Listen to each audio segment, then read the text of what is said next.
And as an advocate for Black and other communities of color, and as an advocate for our wildlife, for our plants, and for our clean water, I must say this. We can no longer worry about people's feelings when there is a reality staring us in the face. Why should we continue to care about someone's feelings about if climate change is real or not, when the data is clearly showing us that sea levels are rising, that temperatures are rising, that our oceans are warming? And all of these changes have profound impacts on the people, the planet, and the wildlife that inhabit this planet that we all share.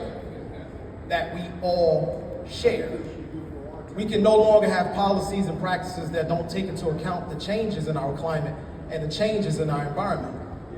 Much needed housing being built in flood-prone areas of the city. How is that fair on a planet that we all share? Trees removed and replaced with massive structures using non-porous materials.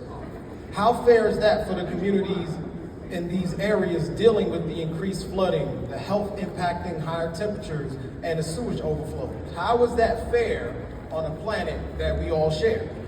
So, as Superstorm Sandy, as Hurricanes Irene and Ida, have they given us the opportunity to reevaluate and recognize that we need to change with the changing climate?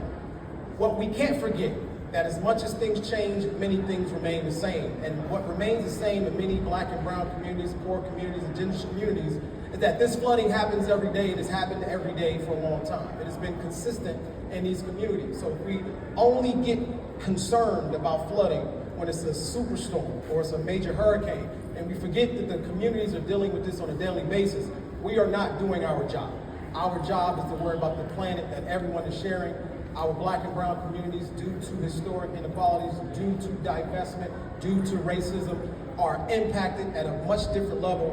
We have to keep those communities in mind with all the work that we're doing. So let's come together. This is a planet that we all share.